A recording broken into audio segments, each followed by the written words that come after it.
안녕하세요. 저는 말로만 딸 같은 며느리가 꿈이라면서 실제로는 저를 돈으로만 여긴 시모에게 통쾌하게 이혼을 선물한 30대 여자입니다. 요즘 이혼 흠이 아니라고들 하시지만 그래도 막상 이혼을 결심하는 건 쉽지 않았어요.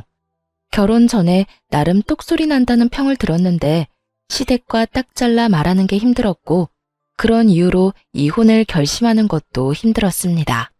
어찌 되었든 저는 이혼을 했고 지금 생활에 만족하면 다 된 것이겠죠. 이쯤 되면 제가 왜 이혼까지 하게 되었는지 궁금하실 텐데요. 구질구질하고 답답했던 제 결혼 생활 이야기 시작해 볼게요. 저와 남편은 친구의 친구 사이였어요. 제 친구의 남자친구의 친구가 남편이었죠. 각 친구 무리 중 솔로였던 사람은 남편과 저뿐이었고 친구들끼리 모이다 보면 자연스럽게 남편과 짝이 되곤 했습니다.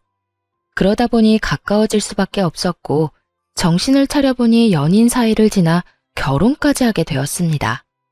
남편과 연애하던 시절 시모에게서 전화가 종종 오곤 했어요. 아들, 어디야? 밥은 먹었어? 시간이 몇 시인데 먹었지. 엄마는? 식사는 하셨어요? 응, 나도 먹었어. 오늘 친구들이랑 밥 먹고 차도 한 잔 마시고 들어가는 길에 우리 아들 밥은 먹고 다니나 해서 전화했지. 그럼 걱정하지 말고 집에 조심해서 들어가. 나 친구랑 있으니까 할 이야기 있으면 집에 가서 해. 이렇듯 시모의 전화가 있을 때마다 남편은 엄마가 혼자 있어서 이렇게 전화가 오곤 해. 사실 어릴 때 아빠 돌아가시고 아빠 없이 혼자 키워주셔서 나한테 의지하는 것도 있고 엄마는 딸이 갖고 싶었는데 딸이 없으니 날 딸처럼 대하기도 하고 하여튼 그래. 혹시 엄마랑 통화하는 거 불편한 건 아니지? 아니, 불편하긴. 그냥 딸 같은 아들이구나 싶어. 나쁘게 보이지도 않고 말이야. 사실이었어요. 엄마에게 다정한 남편을 보며 그저 딸 같은 아들이구나 하는 생각이 들었을 뿐 다른 쪽으로 전혀 생각하지 못했죠. 그냥 별 대수롭지 않게 생각했던 것 같아요. 하지만 결혼을 하고 나니 딸 같은 아들인 남편과 그런 남편에게 많이 의지하는 시모에게서 문제가 생겨나기 시작했어요. 그 문제는 바로 시모가 남편에게 의지하는 것도 모자라 저에게까지 의지하기 시작했다는 것이었어요. 남편을 키워준 부모인 시모가 며느리에게 의지 좀 하는 것이 뭐가 문제냐고 생각하시는 분들도 계시겠지만 뭐든 정도가 있는 것이 아니겠어요? 시모는 정도란 전혀 모르는 사람처럼 저에게 의지를 하기 시작했고 전 그야말로 아주 곤란한 상황의 연속이었어요. 전 결혼을 하기 전부터 재택근무가 가능한 직종에 근무하고 있었는데 결혼하고 난 후에도 임신 계획을 세우며 재택근무를 계속하게 되었어요. 그런데 제가 계속 집에 있으니 시모는 제가 일을 한다는 인지 자체가 없는 사람처럼 저를 불러내기 시작하더라고요. 처음 몇 번이야 시모가 저와 친해지고 싶어서 그런가 보다 싶기도 했고 저 역시 시모와 가깝게 지낼 기회라 생각되어 잘 지내보려고 했어요. 하지만 시모의 의중은 제가 생각하는 것과 거리가 멀어 보였고 심지어 급하게 처리해야 하는 일이 있는데도 불구하고 막무가내로 약속을 잡고선 화를 내기 시작하는데 이건 아니라는 생각이 강하게 들기 시작하더군요. 아가, 오늘 개봉하는 영화가 있는데 같이 보러 가자꾸나. 일찍 만나서 영화 보고 점심 먹고 좋아할 겸 백화점도 한 바퀴 돌면 좋을 것 같지 않니? 아, 어머님, 오늘은 좀 힘들 것 같아요. 급하게 처리해야 할 일이 있어서요. 내일 하면 안 되니? 계속 기다리던 영화라서 꼭 오늘 보고 싶은데. 사실 진작 처리했어야 하는 일인데 어제도 그제도 어머님 만나느라 미뤘어요. 그래서 오늘까진 꼭 처리해야 할 것 같아요. 그래? 그러면 몇 시까지 일하면 되니? 설마 밤늦게까지 해야 하는 건 아니지? 해봐야 알 것 같은데 왜 그러세요? 너 일 끝나는 대로 보러 가려고 그러지. 일찍 만나서 영화 보고 쇼핑도 하고 싶었는데 어쩔 수 없지 뭐. 오늘 심야로 영화만 보고 내일 만나서 쇼핑하자꾸나. 이쯤 되니 시모는 저를 의지하는 것이 아닌 호구로 여기는 것이 분명해 보이더군요.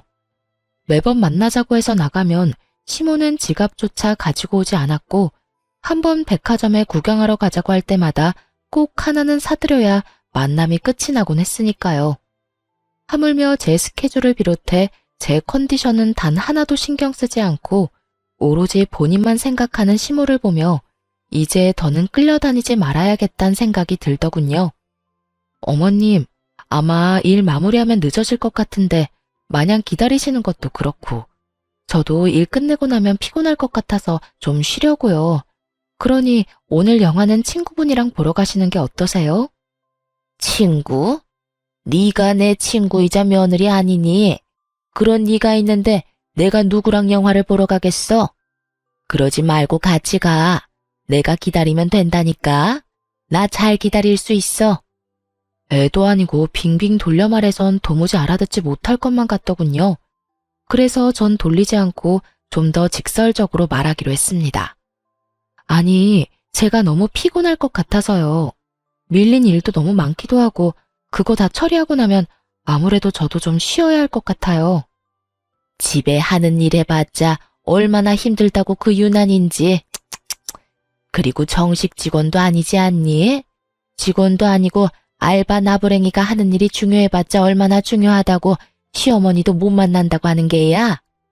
어머님, 저 아르바이트가 아니고 그저 집에서 근무하는 정직원이에요. 집에서 마냥 쉬는 게 아니라 출퇴근하는 개념처럼 해야 하는 일이 정해져 있다고요. 그러니까 그런 식으로 말씀하지 말아주세요. 그래? 그랬니? 그런 거였음 진작 말하지 그랬니? 그러면 친구들 불러서 가든가 하마. 친구를 부른다기에 이제야 말이 통하는 건가 하고 생각했어요. 하지만 뒤이어 나오는 시모의 말은 평소 시모가 저를 어떻게 생각했는지 잘 알 수 있게 해주더군요. 그래서 하는 말인데 나 용돈 좀 주려무나. 네? 용돈이요? 그래, 용돈. 친구들 만나서 영화도 보고 밥도 먹고 쇼핑도 하려면 돈이 있어야 하지 않겠어? 평소엔 너랑 다녀서 돈이 필요 없었지만 너는 바쁘다고 했잖니. 그러니 용돈이라도 줘야지. 계좌번호 보낼 테니 넉넉히 보내거라. 저의 예상대로 시모는 저를 돈 쓰는 호구로 여기며 당당하게 돈을 요구해왔고 어떻게 하나 고민하다 결국 30만 원을 보내드렸습니다. 지금 생각하면 왜 돈까지 줬나 싶은데 그땐 그게 최선이라고 생각했던 것 같아요. 딱 그때까진 그래도 이런 시모라도 사랑하는 내 남편을 혼자 힘들게 키워주신 분이라는 생각이 강해 잘 지내고 싶었으니까요. 하지만 이런 제 생각을 산산이 부숴버리는 연락을 받게 되었어요. 바로 그날 저녁에요. 네, 어머님. 오늘 영화 재미있게 보셨어요? 식사는 잘 챙겨 드셨고요? 영하고 나발이고 넌 젊은 애가 통이 작아도 어쩌면 그렇게나 작니? 네? 갑자기 그게 무슨 말씀이세요? 통이 작다니 혹시 돈이 모자랐어요?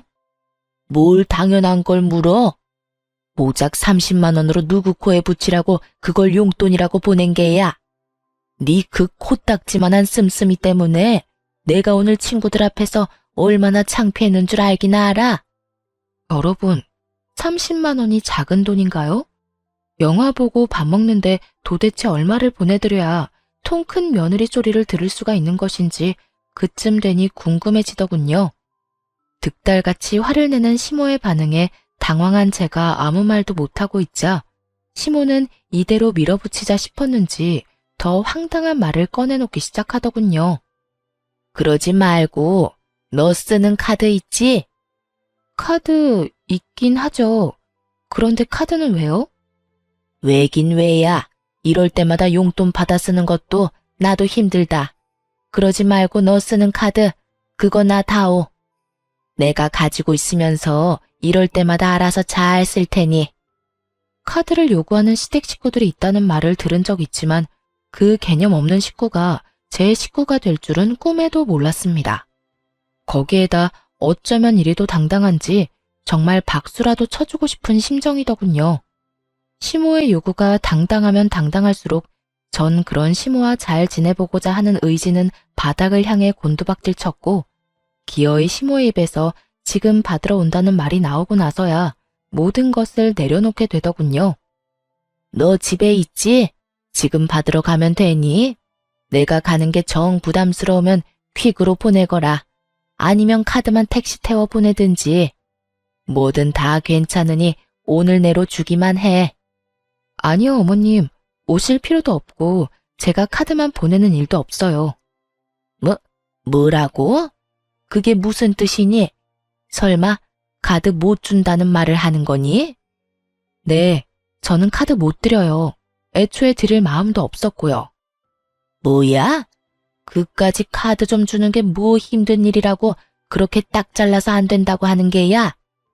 어머님은 어떨지 몰라도 전 힘이 들어서 못 드릴 것 같네요. 저도 쓰는 카드를 어떻게 어머님을 드리겠어요. 하여튼 그런 줄 아시고 다신 카드 이야기는 하지 말아주세요. 그럼 저도 피곤해서 끊을게요. 이렇게까지 안 된다고 딱 잘라 말했지만 시모는 여전히 정신을 차리지 못하고 있었고 저를 보면 카드를 맡겨놓은 사람처럼 카드 타령을 해대더군요. 물론 그럴 때마다 전 절대 안 된다고 못을 박아버렸고요. 이런 상황에서 제일 어이없는 게 무언지 아세요? 저에게 말끝마다 카드 타령을 해대는 시모는 막상 남편에겐 아무런 요구를 하지 않는다는 거였어요. 용돈이나 카드 타령을 하기는커녕 준다는 용돈도 마다하고 나서기 일쑤였죠. 엄마, 용돈 이걸로 필요한 거 샀으세요. 아니야. 엄마 돈이 있어. 우리 아들이 어떻게 번 돈인데 이걸 엄마가 써. 뒀다가 우리 아들 필요한 데 있으면 써. 엄마는 정말 괜찮아. 이렇게 말하면서요. 자기 아들 돈은 아깝고 제 돈은 은행에서 돈 뽑아 쓰듯 쉽게 생각하는 시모를 바라보는 제 심정이 어떨지 짐작이 되시나요? 얄미운 것도 얄미웠지만 이해도 되지 않았고 문제도 많아 보였죠. 용돈이나 카드에 대한 요구가 계속되면 계속될수록 시모와 저의 사이는 멀어졌고 이러는 와중 남편은 중재를 한다며 저에게 헛소리를 늘어놓기 시작했어요. 여보, 엄마한테 대충 이야기 들었는데 그냥 카드 좀 드리면 안 돼? 당신이 카드 준다고 해도 엄마가 막 쓸 사람도 아니고 카드가 정 찝찝하면 용돈을 달마다 주던가. 달마다 이런 이유 저런 이유 되면서 적게는 20만 원, 많게는 50만 원씩 가져가시고 있어. 어떤 달에는 도저히 입을 옷이 없다고 돈 내놔라. 어떤 달에는 몸보신 한다고 30만 원. 그건 용돈 아니야? 뭘 얼마나 더 달란 말이야. 아, 몰라. 난 이제 더는 못하니까 그렇게 주고 싶으면 당신이 줘. 카드를 주던지 용돈을 주던지 당신이 알아서 하라고. 당신 엄마는 왜 나한테만 그래? 당신 돈은 그렇게나 아까워서 벌벌 떨면서 왜 내 돈만 못 빼가서 난리냐고. 당신도 잘 알잖아. 우리 엄마 딸 같은 며느리에 대한 로망 같은 거 있었다는 거. 그래서 그런가 봐. 아들이 주는 용돈보다 며느리가 주는 용돈이 더 기분 좋고 그런가 보지. 그러니까 당신이 좀 이해해. 어차피 당신 돈이 내 돈이고 내 돈이 당신 돈인데 뭘 그런 거 가지고 기분 나빠해. 남편의 말도 안 되는 소리를 듣고 있는데 정말 이대로는 안 되겠다는 생각이 들더군요. 그래서 전 초강수를 두기로 했어요. 아, 그래? 그러면 당신 월급 카드 나 줘. 내가 관리할게. 앞으로 거기에서 어머님 이체해주고 용돈 주고 하면 되지? 당신 말대로 그 돈이 그 돈이니까. 아, 어머님 기분 좋으시게 내 이름으로 보낼 테니 그건 걱정하지 말고. 얼마 드리면 만족하시려나? 50만 원? 100만 원? 얼마나 보내드릴까? 아예 통 크게 200만 원 드려?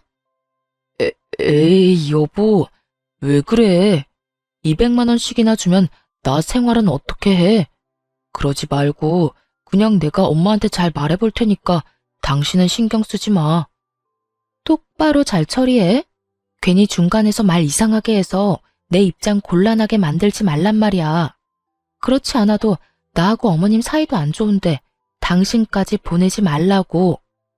걱정도 팔자다. 내가 알아서 잘 말할 테니 그런 걱정하지도 마.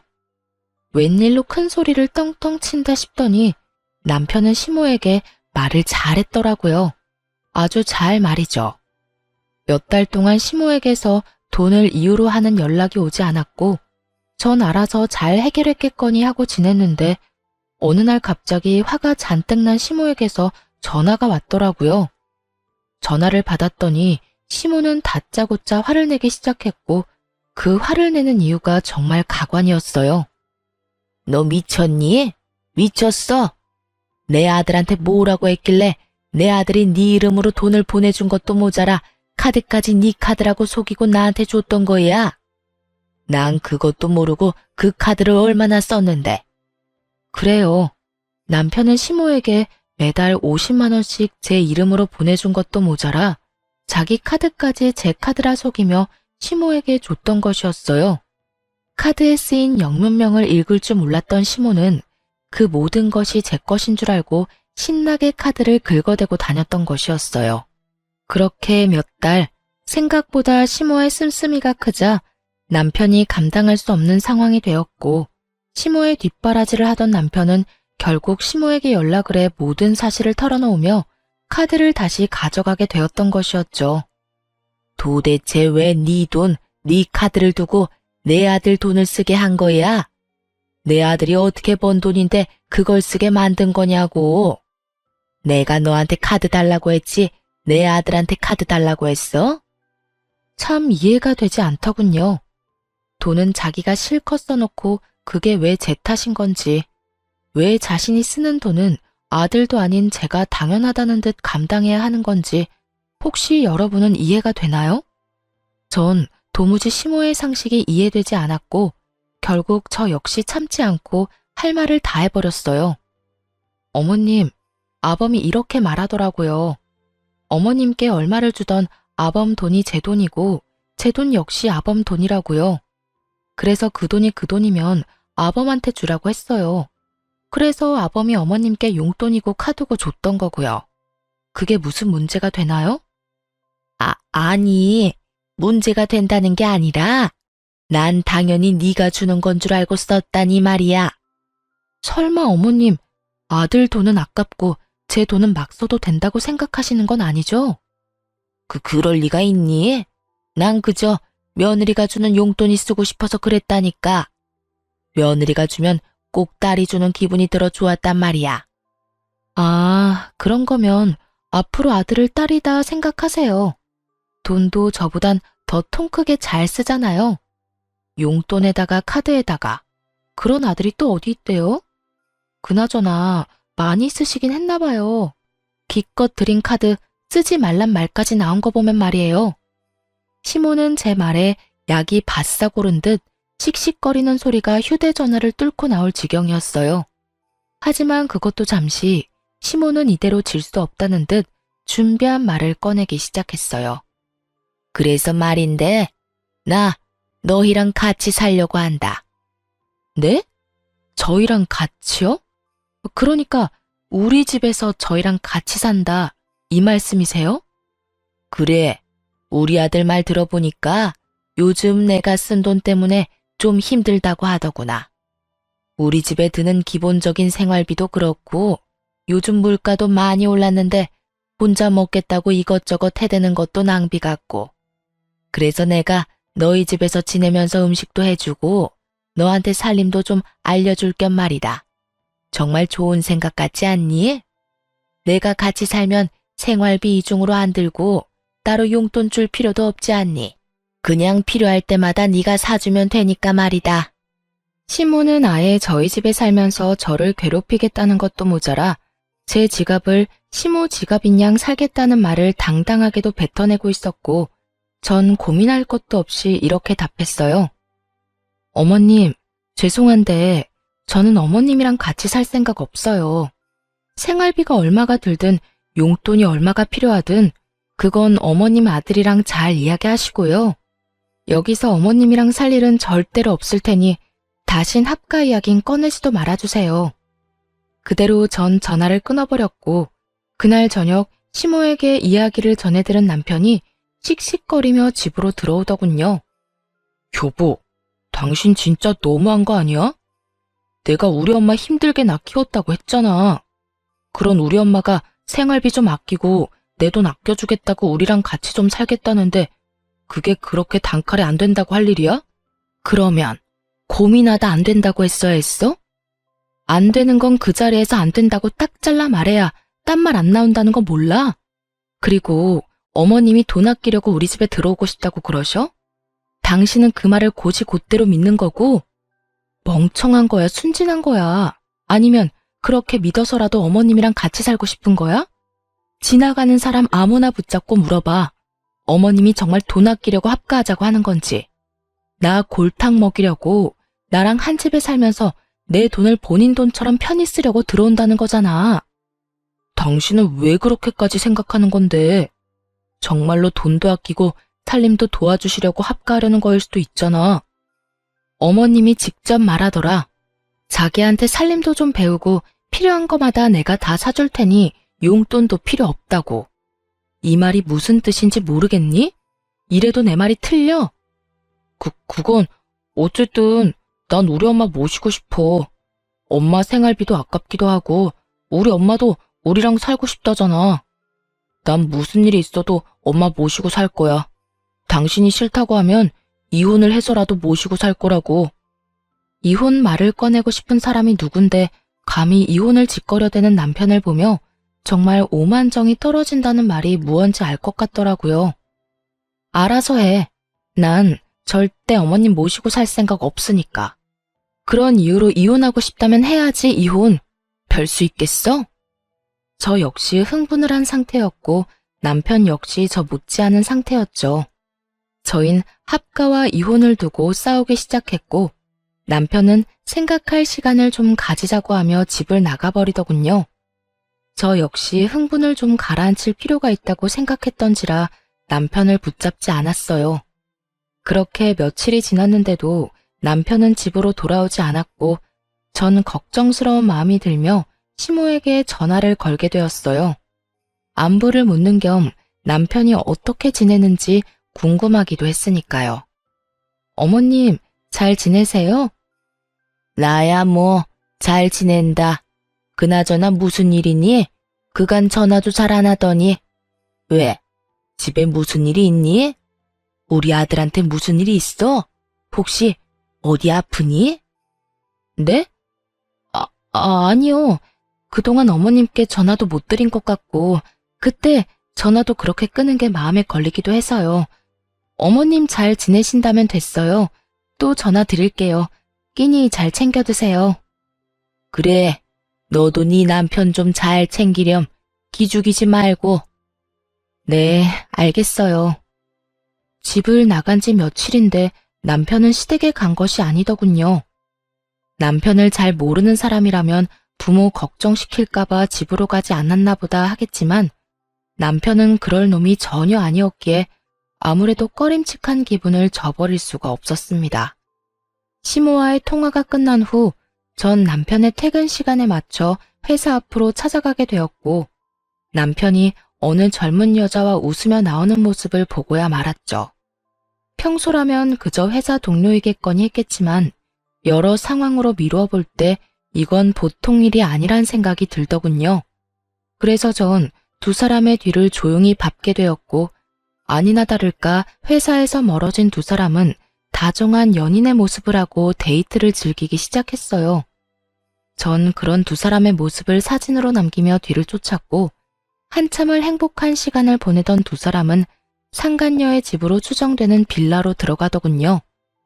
어쩐지 이혼 이야기가 쉽게도 나온다 싶었는데 그건 홧김이 아닌 믿는 구석이 따로 있었던 진심이었더라고요.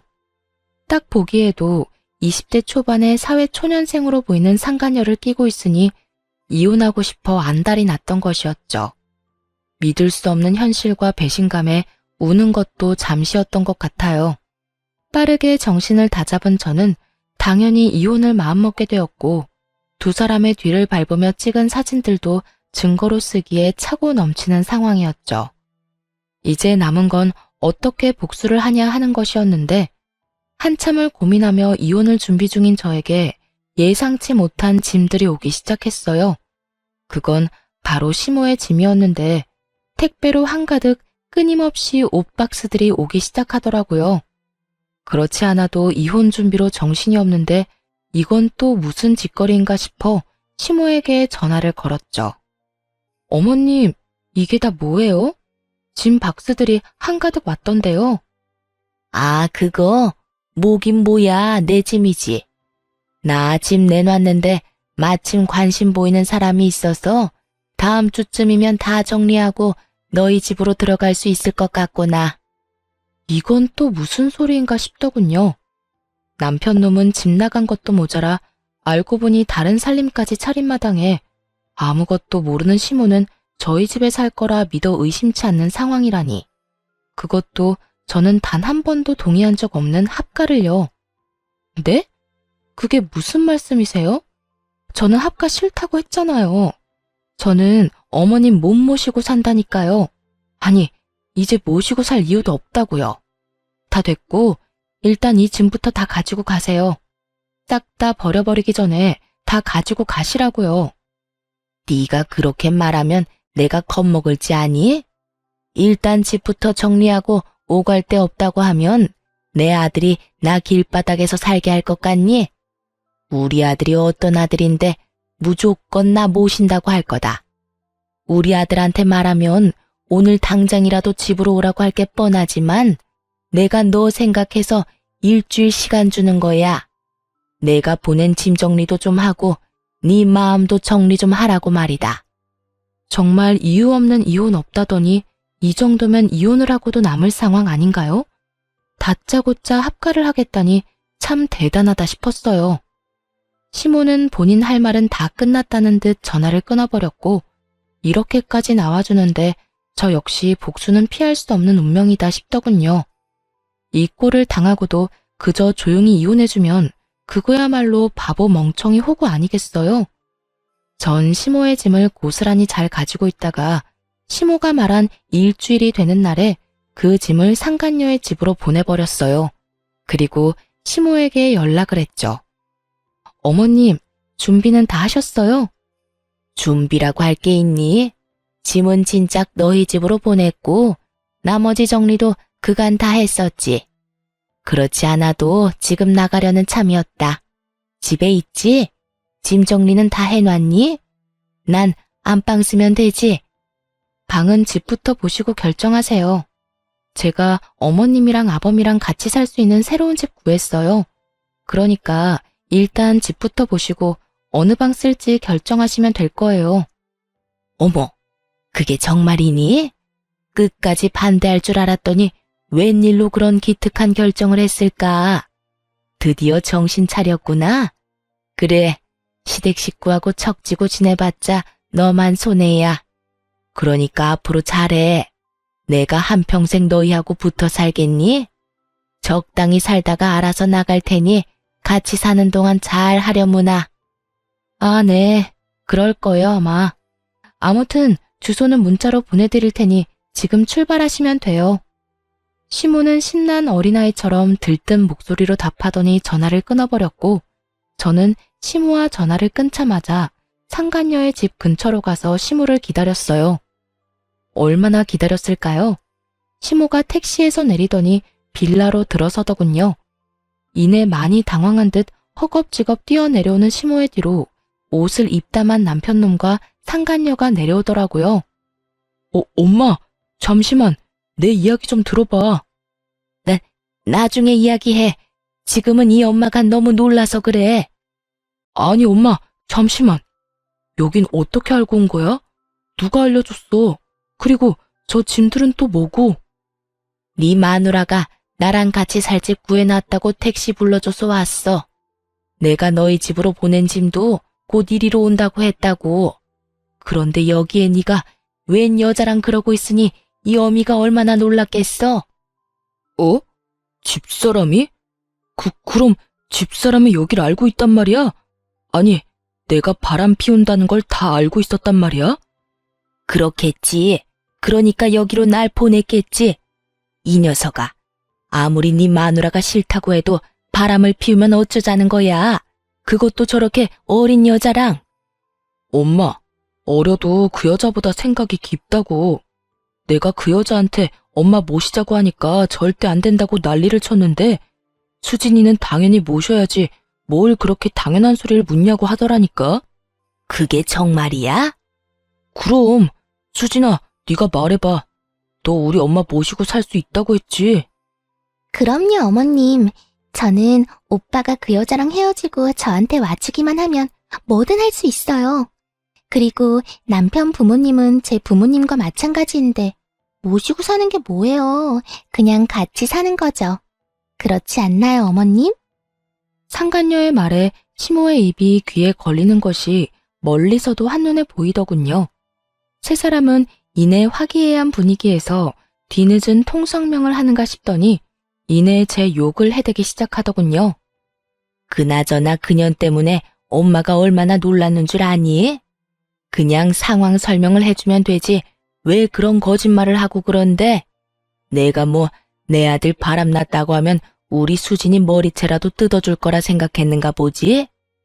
그러니까 그 여자가 그렇게 독하고 영악한 구석이 있다니까. 내가 괜히 조광지 쳐버리고 수진이랑 살림 차리고 살고 있었겠어? 엄마 못 모신다고 눈알 뒤집고 나한테 따지고 드는데 아주 오만정이 다 떨어졌어. 어머님, 저도 오빠한테 이야기 들어보니까 그 여자랑 오빠랑 계속 살았다간 부모와 자식 간에 영 끊어지는 건 물론이고 오빠 기도 못 펴고 살 것 같더라니까요. 이야기 듣는 내내 불쌍해서 혼났어요. 그래? 그년이 내 아들 길을 죽였단 말이야? 내 인연을 그냥 내 눈앞에 있었으면 내가 그 머리털을 다 뽑아뒀을 텐데. 그렇게 애타게 보고 싶어하는 시모 앞으로 걸어갔고 저를 발견한 세 사람은 놀란 것도 잠시 의기양양한 표정으로 팔짱까지 끼고 저를 바라보더군요. 내 인연, 네가 우리 아들 길을 그렇게나 죽여댔다며? 어디 여자가 하늘 같은 남편 길을 죽이고 난리야? 네 친정에선 그렇게 가르치더니? 그럼 어머님은 아들한테 조광치 쳐버리고 바람이나 피우고 다니라고 가르쳤어요? 아님 보고 배운 건가? 혹시 돌아가신 아버님이 바람기가 있었나요? 그렇지 않고서야 어쩜 저렇게 당당하게도 바람을 쳐 피울 수가 있는 건지 도무지 제 상식으론 이해가 안 돼서요. 네가 감히 누구 앞에서 그딴 말을 짓거리는 게야? 안 되겠다. 너 당장 이혼하거라. 내가 그간의 정을 생각해서 너 이혼녀만큼은 만들지 않으려고 했는데 너 하는 꼴을 보니 도무지 안 되겠구나. 아, 그러니까 지금 저는 내쫓고 새로운 며느리 받아서 알콩달콩 잘 살겠다. 이 뜻인가요? 그래. 너와는 달리 우리 수진이는 날 모시고 산다고 하더라. 아니, 같이 사는 거라고 하는구나. 나이는 어려도 너보다 생각 깊은 게 네 눈에도 보이지 않니? 어찌되었든 조용히 이혼하거라. 뭐 소송이니 위자료니 시끄럽게 굴지 말고. 시모가 편을 들어주자 상간녀는 본인이 나서도 되는 자리라고 생각했는지 말을 치고 나오더군요. 어머님 말씀이 옳아요. 저기요, 언니. 제가 이야기 다 들었는데 언니도 뭐 잘한 거 하나 없던데. 그냥 조용히 이혼하세요. 어차피 증거도 변변치 않을 거라 소송해봤자 소용도 없을 텐데. 괜한 시간 낭비 마시라고요. 뭐 이대로 물러나주면 오빠가 위로금으로 한 500만 원은 줄 수 있다고 하던데. 그 돈이라도 받아서 떨어지라고요. 누굴 거지로 보는 건지 돈 500만 원에 조용히 물러서라는 말을 듣는데 정말 손이 벌벌 떨리더라고요. 전 떨리는 손을 들어 그대로 상간녀의 뺨을 때려버렸고 그런 상간녀의 앞을 남편이 막아서더군요. 당신 미쳤어? 지금 누굴 때리는 거야? 제정신이야? 너 같으면 제정신이겠어? 누굴 거지로 하나? 돈 500만 원 먹고 떨어지라고?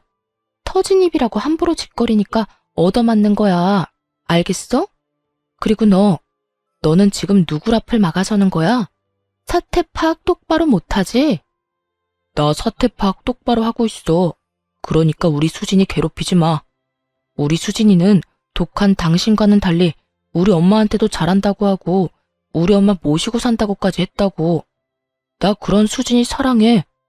나 이제 당신 같은 여자 안 사랑하고 수진이 사랑한다고.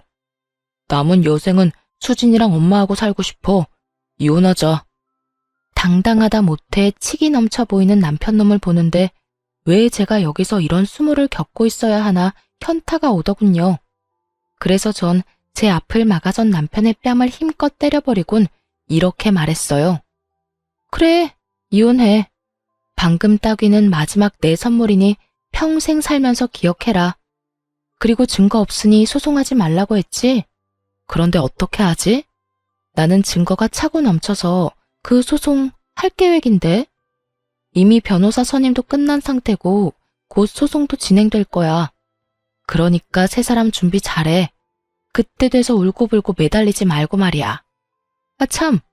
그리고 지금 사는 집은 내 집이니까 당신 짐 다 빼야 하는 건 알지? 내가 당신 번거로울까봐 어머님 짐 보내는 김에 당신 짐도 다 챙겨서 오기 전에 이리로 보냈어. 곧 올 테니까 짐 정리 잘해. 이삿짐 비용은 내가 낼 필요 없을 것 같아서 결제 안 했으니까 결제도 알아서 하고. 전 그대로 집으로 돌아왔고 그 후로 진행된 이혼 절차는 이혼 후 벌어질 상황에 비해선 순조로웠어요. 증거는 많았고 많은 만큼 확실했죠. 그동안 시모가 보낸 수많은 문자들, 대부분 돈을 요구하고 합가를 강요하는 문자 내용들, 거기에다 하찮은 협박까지 그것뿐인가요? 전화 녹음 파일 등도 증거로 쓰이며 시모 역시 위자료 지급을 피할 수 없었고 상간녀는 말하면 입 아픈 수순으로 위자료를 지급하게 되었습니다. 그렇게 이혼을 하고 난 후 이혼 사실이 전 남편의 회사에 퍼지며 상간녀와의 외도 역시 소문이 파다하게 퍼졌다고 하더라고요. 그간 티를 얼마나 내고 다녔으면 다들 그럴 줄 알았다며 놀라지도 않았다고 해요. 그 소문이 직원 내뿐 아니라 회사 윗선까지 퍼져 상간녀가 먼저 회사를 그만둔 후 결국 전 남편까지 손가락질을 견디지 못하고 회사를 그만두게 되었다고 들을 수 있었어요. 그렇게 이혼만 하면 다 끝이라고 생각했는데 그때부터 지긋지긋한 상황이 시작되더군요. 처음은 상간녀였어요. 이혼을 하고 잘 지내고 있는데 핏기 하나 없는 얼굴을 한 상간녀가 찾아왔더라고요. 무슨 일이에요? 앞으로 두 번 다신 볼 일 없을 줄 알았더니. 그러게요. 저도 두 번 다신 볼 일 없을 줄 알았다고요. 다 됐고 당신 남편이랑 당신 남편 엄마 좀 다시 데리고 가세요. 난 도저히 더는 그딴 인간들이랑 못 살겠다고요. 인간 취급은 해주려고 했더니 도저히 안 되겠네. 야, 여기가 어디라고 찾아와서 그딴 말도 안 되는 말이나 짓거리는 거야? 좋다고 뺏어갈 때는 언제고 이제 와서 뭐? 다시 데리고 가라고? 내가 미쳤니? 그 혹을 다시 가지고 오게? 그러지 말고 내가 이렇게 빌 테니까 제발 좀 데리고 가줘요. 아들이라는 놈은 회사 그만두고 집에서 빈둥빈둥 놀기만 하고 그 아들 엄마라는 사람은 남의 돈을 물처럼 써대는데 정말 미치겠다고요. 기껏 모은 돈 위자료로 쓰고 두 사람 사치하는 데 쓰고 이러다간 정말 거지는커녕 빚쟁이 되기 1분 직전이라고요. 어머나, 1분이나 남았으면 많이 남았네. 그 남은 시간 여기 와서 낭비하지 말고 지금이라도 도망쳐. 나한테 와서 이래라 저래라 이상한 소리 짓거리지 말고. 내 집인데 내가 왜 도망을 쳐요. 그러지 말고 그쪽이 다시 데리고 가주면 안 돼요? 머리가 돌이니? 아님 머리가 장식이야? 싫다는데 왜 계속 같은 말을 시키는 거야? 난 분명 싫다고 했고 또 똑같은 문제로 찾아와서 괴롭히면 경찰 부를 테니까 그런 줄 알고 꺼져. 당장 꺼지라고. 전 소리를 질러버렸고 그럼에도 상간녀가 돌아가지 않아 굵은 소금을 가지고 와 머리 위로 죄다 쏟아부어 버렸어요. 그렇게까지 당한 상간녀는 다신 찾아오지 않았고 두 번째는 전 남편의 차례였죠. 전 남편은 전화였는데 다 죽어가는 목소리를 한 전 남편은 제가 전화를 받자마자 울고불고 하며 매달리기 시작하더군요. 여보, 잘 지내? 난 못 지내. 나 당신이 너무 보고 싶고 당신이랑 함께하던 그 시절이 너무 그리워서 죽을 것만 같아. 왜? 그 집에서 결국 쫓겨났니? 그렇게 사랑한다고 난리더니 그 사랑도 별 수가 없었나 봐. 그래서 다 쫓겨나고 거짓골 대고 나니 내 생각이 났어? 그래서 이렇게 울면서 나한테 전화한 거니? 쫓겨난 게 아니라 내 발로 나온 거야. 당신이 너무 그립고 당신이 너무 보고 싶어서. 그년 그렇게 효녀인 척은 혼자 다 하더니 알고 보니 진짜 계산적이고 이기적인 년이었더라고. 그래서 깨닫게 됐어.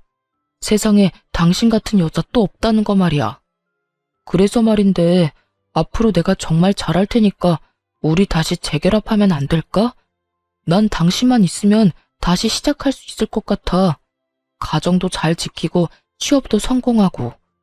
그러니까 제발 우리 함께했던 세월을 생각해서라도 한 번만 나 받아줘. 내가 정말 잘할게. 너 같으면 그게 되겠니? 되겠어? 나 이제 너 안 사랑해, 아니? 사랑은 둘째 치고 밉지도 않아. 무슨 감정이 남아야 밉기라도 하지. 그러니까 똥 싸는 소리 하지 말고 2번 다시 연락하지 마. 너랑 전화통 붙잡고 있는 시간도 아까우니까. 저는 그대로 전화를 끊어버리곤 전 남편의 전화를 차단해버렸어요. 혹시 몰라 전 시모의 전화도 차단해버렸고요. 그렇게 끝일 거라 생각했는데 끝이 아니더라고요. 네, 맞습니다. 끝판대장 시모의 등장이 저를 기다리고 있더군요. 다 차단을 해버리고 난 후 며칠이나 지났을까요? 거짓골을 한 시모가 회사 앞에 기다리고 있더라고요. 며칠을 씻지 못한 것인지 머리에 기름기가 흘렀고 이상한 냄새까지 풍기고 있었어요. 여기까진 무슨 일이세요? 아가야, 나 좀 살려다오. 아가라니요. 저 이혼한 거 잊었어요? 남의 회사 앞에서 이러지 말고 할 말 있으면 빨리 하세요. 저 피곤해요. 그래, 그래야지.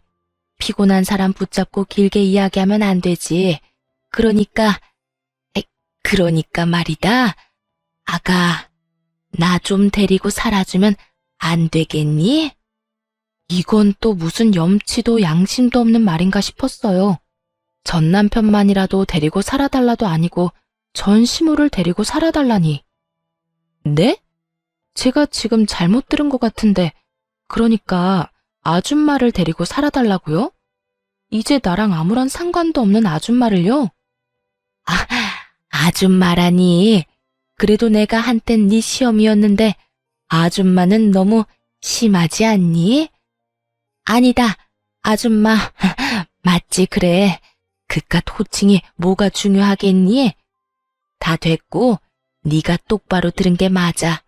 나 좀 데리고 살아주면 안 되겠니? 글쎄, 나 그 집에서 쫓겨났단다.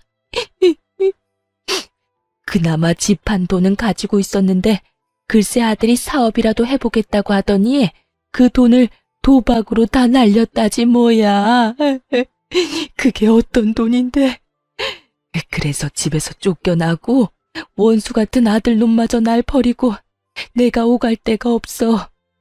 이러면서 대성통곡을 하기 시작하는데 기가 막혀 말도 안 나오더라고요. 얼마 남지 않은 부모 노후자금 가지고 도박을 해 다 날려버린 남편놈은 전 시모를 버리고 도망을 가버렸고 그런 것도 아들이라고 이러지도 저러지도 못하고 거짓골로 지내다 저에게까지 찾아온 전 시모라니. 아무리 복수를 꿈꾸긴 했었지만 이렇게까지 망가진 걸 바란 것은 아니었는데 참 안타깝기도 불쌍하기도 했어요. 그렇다고 제가 책임질 정도의 감정은 아니었고요.